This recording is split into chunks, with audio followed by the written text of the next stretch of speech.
महाकाल और युग प्रत्यावर्तन प्रक्रिया। सभी को प्रणाम। महाकाल और युग प्रत्यावर्तन प्रक्रिया डे 20। परम पूज्य गुरुदेव वंदे माता जी से प्रार्थना है कि उनकी सूक्ष्म उपस्थिति में वो हमें इस स्वाध्याय के लिए मार्गदर्शन दे। अभी तक हम पढ़ रहे थे, गुरुदेव ने समझाया, आगे 10 अवतार की बात कर रहे थे कि किस तरह अवतार आते हैं, क्यों आते हैं, कौन सी ऐसी परिस्थिति होती है जब महाकाल को अपना विकराल रूप लेना पड़ता है, अपना चक्र चलाना पड़ता है। अगर हम इसे और ध्यान से सोचें तो जो तीसरे नेत्र की बात गुरुदेव कर रहे हैं, जिसको गुरुदेव विवेक का नेत्र बोल रहे हैं, इस किताब के माध्यम से, इन शब्दों के माध्यम से क्या कर रहे हैं गुरुदेव? हमारे भीतर के महाकाल को जगाने की कोशिश कर रहे हैं, अर्थात हमारे भीतर का विवेक जाग जाए। अगर हमारे भीतर विवेक जाग जाएगा, जैसे बात हुई थी कि बुद्धि तो सबके पास है, प्रॉब्लम सद्बुद्धि की आ रही है, तो अगर विवेक जाग जाएगा तो जो 3 राक्षस हमारे भीतर बैठ गए, कौन से, वो गुरुदेव ने समझाया था स्टोरी के माध्यम से कि लोभ, मोह और अहंकार, ये तीनों ने हमारे को पूरी तरह जकड़ लिया है। लेकिन विवेक रूपी त्रिशूल से इन तीनों राक्षसों को बहुत आराम से काटा जा सकता है, पर वो विवेक जाग जाए और उसके बाद हम उस पर बने रहें। फिर हम कुछ पढ़ रहे हैं या कुछ समझ रहे हैं या कुछ स्वाध्याय कर रहे हैं तो हम उस पर चिंतन करें कि डिफरेंस कितना है, जो इसमें लिखा है वो और जो हमारे भीतर चल रहा है वो, उसमें डिफरेंस कितना है। क्योंकि हम सब के अंदर वो दिव्य परमात्मा हमारे भीतर ही है कहीं। और गुरुदेव क्या कर रहे हैं इस किताब के माध्यम से? हमें हमारे भीतर ले जा रहे हैं, बहुत भीतर। कहाँ?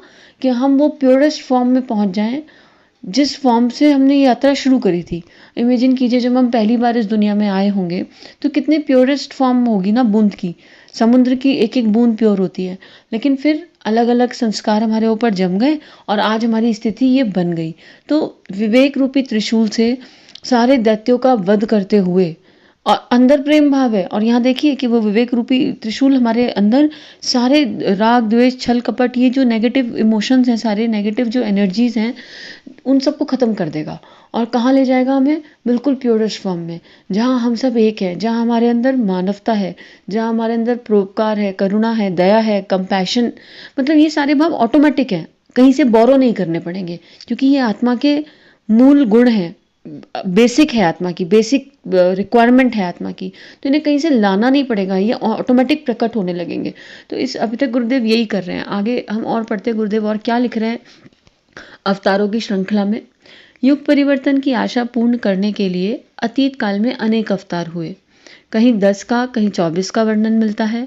इन सबकी सामायिक परिस्थितियां अलग थी, अस्तु उन्हें कार्यक्रम, स्वरूप एवं साधन भी अपने ढंग से अलग अलग जुटाने पड़े, पर उद्देश्य सभी का एक था। देखिए गुरुदेव बोल रहे हैं कि अवतार तो हुए ही हैं, और इतिहास में कहीं पे 10 का वर्णन है, कहीं पे 24 का वर्णन है, अलग अलग अवतारों का वर्णन है। और जब हुए तो उनकी बाहर की परिस्थितियां सबकी अलग थी, तो जिस अवतार की जैसी परिस्थिति थी उन्होंने उसी हिसाब से अपना कार्य किया, उसी हिसाब से अपने साधन जुटाए, जब जो साधन मिल गए। अब राम जी के समय में उन्हें रीछ वानर मिले तो उन्होंने रीछ वानरों के थ्रू काम कर लिया। ऐसे मतलब हर अवतार ने जो भी काम किया, लेकिन उनका उद्देश्य एक ही था, धर्म स्थापना। अब यहाँ गुरुदेव एक गीता जी का बहुत अच्छा श्लोक ले रहे हैं। हमने महाभारत में बहुत सुना है अपने बचपन में, और अभी महाभारत रिपीट टेलीकास्ट हो रही है, तो इस श्लोक का तो बहुत ज़्यादा उसमें आता है बार बार। इसी को रामायण में इन शब्दों में कहा गया है, जब होई धर्म की हानि, बाढ़ई अधम असुर अभिमानी, तब तब प्रभु धरि मनुज शरीरा, हरहि कृपानिध सज्जन पीरा। ये इस श्लोक का अर्थ हमें मोटा मोटा सभी को पता है कि गुरुदेव ने लिख रहे हैं, कृष्ण जी ने कहा है कि जब जब धर्म की हानि होगी तब तब मैं मनुष्य रूप में अवतार लूंगा। लेकिन और रामायण में भी यही लिखा है कि जब असुर नेगेटिविटी बहुत ज़्यादा बढ़ जाएगी तो भगवान मनुष्य शरीर में आएंगे ही आएंगे। और आगे गुरुदेव क्या लिख रहे हैं? अनीति और अवांछनीयता को हटाकर उसके स्थान पर औचित्य एवं विवेक को प्रतिष्ठापित करने का देवी प्रयोजन समय समय पर अनेक हस्तियां संपन्न करती हैं और यशस्वी होती हैं। अब जो भगवान का काम करेगा उसे तो यश मिलेगा ही, लेकिन बस उस यश में अहंकार ना आ जाए। जब हम कुछ काम कर जाते हैं तो हमें लगता है हम कर रहे हैं, और करने वाला कौन है? करने वाली वो परम सत्ता। करने वाले कौन? आपके इष्ट, जो आपको एज एन इंस्ट्रूमेंट बना के आपसे कुछ करा ले जा रहे हैं। अभी अगर कीबोर्ड को ये अहंकार हो जाए कि मैं कीबोर्ड हूँ, तो फिर कैसे बात बनेगी? बात तो उस बजाने वाले की उंगलियों में है ना, जो बजा रहा है। लेकिन कीबोर्ड कह दे कि मैं खुद से बज रहा हूँ, तो ये बात गुरुदेव कह रहे हैं कि यश तो मिलता है, लेकिन हम अपने भीतर अपने विवेक से चेक करते रहें। महत्वपूर्ण अवसरों पर यह अवतरण प्रक्रिया अनादिकाल से उपस्थित होती रही। ठीक वैसे ही परिस्थितियां उत्पन्न हो जाने पर उसी प्रकरण की पुनरावृत्ति फिर हो रही है। प्राचीन काल में उत्पादन और वैभव ठप हो गया था। सभी देव असुर आलस और निराशा में ग्रसित मानस बैठे थे। तब महाकाल ने समुद्र मंथन के लिए प्रेरणा उत्पन्न की। देवता और असुरों का सम्मिलित सहयोग संभव हो गया। समुद्र में ऐसे 14 रत्न निकले जिन्हें पाकर विश्व वसुधा की समृद्धि असंख्य गुना बढ़ गई। हमने सबने ये स्टोरी सुनी है समुद्र मंथन की, और इसमें खास बात क्या है कि सहयोग से हुआ, देवता और असुर दोनों के सहयोग से हुआ। तो सत, रज और तम तीनों ही है प्रकृति में, और तीनों का होना जरूरी भी है। जब तीनों हैं और उनकी बैलेंसिंग है तभी बात बनेगी। और ये प्राचीन काल में जो हुआ आज की परिस्थितियों में भी वही हो रहा है। उत्पादन और वैभव ठप हो गया। अभी क्या हो रहा है, सारे मैन्युफैक्चरिंग यूनिट बंद पड़े हैं, सब कुछ तो ठप हो गया। और क्यों हुआ? क्योंकि हम लोगों की चाल बदल गई। हम लोग बाहर की तरफ भाग गए, अपने भीतर बैठे उस परमात्मा से बहुत दूर हो गए, अपनी आत्मा के मूल गुण से, मूल स्वभाव से, अपने आप से दूर हो गए। एक्चुअली देखा जाए तो अपने आप से दूर हो गए और इस मिट्टी के ढेले को, इस शरीर को सब कुछ मान बैठे और इसी के लिए जीते चले गए। समुद्र में से 14 रत्न निकले जिन्हें पाकर विश्व वसुधा की समृद्धि असंख्य गुना बढ़ गई। समुद्र मंथन के आधार की आवश्यकता पड़ी। मंदराचल पर्वत की रई तो बन गई, पर इतना भारी पर्वत कहाँ जाए, उसका भार कौन संभाले? तब कच्छप अवतार आगे आया, उसने आधार बनना स्वीकार किया। उसी की पीठ पर समुद्र मंथन हुआ। कच्छप अवतार की जय बोली गई, क्योंकि उनने एक बड़ा उत्तरदायित्व वहन किया था। फिर वे समुद्र मंथन की सारी प्रक्रिया को संपन्न करने वाले तो नहीं कहे जा सकते। देखिए गुरुदेव ये बता रहे कि किसी एक को श्रेय नहीं दिया जा सकता। कच्छप अवतार बहुत इंपॉर्टेंट थे, उनके बिना पॉसिबल ही नहीं था, लेकिन बाकी जो सब थे उनके बिना क्या पॉसिबल था?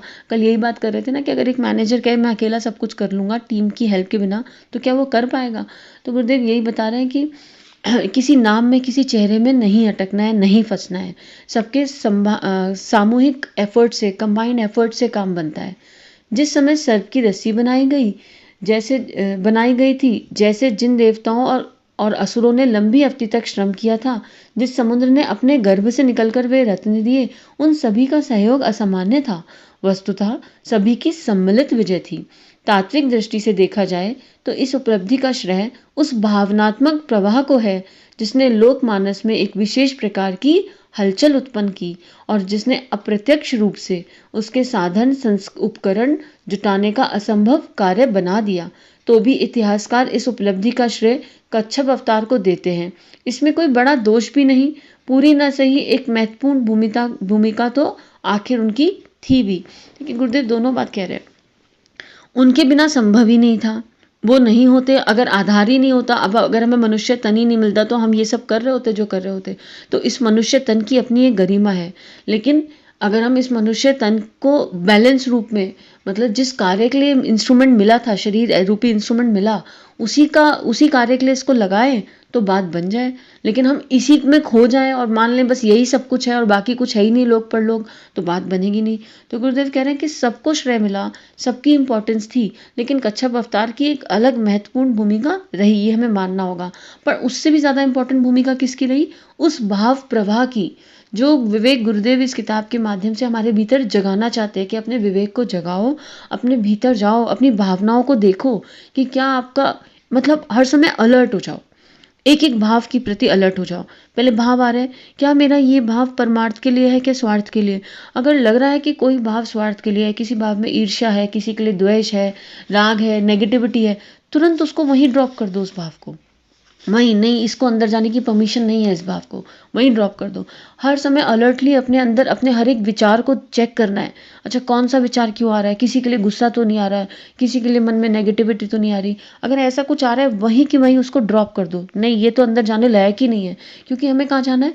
हमें जाना है अपने भीतर, एक्सट्रीम भीतर, वो पवित्र बूंद जो बिल्कुल एकदम प्योरेस्ट फॉर्म में है और जिसमें केवल प्रेम भरा है, अनंत प्रेम, इतना प्रेम कि अगर उस प्रेम की एक बूंद 0.01 बूंद भी बहुत बड़ी चीज़ है। उस प्रेम का की वाइब्स भी अगर आपको मिल जाए, हमें मिल जाए ना, तो हमें लगेगा जीवन धन्य हो गया।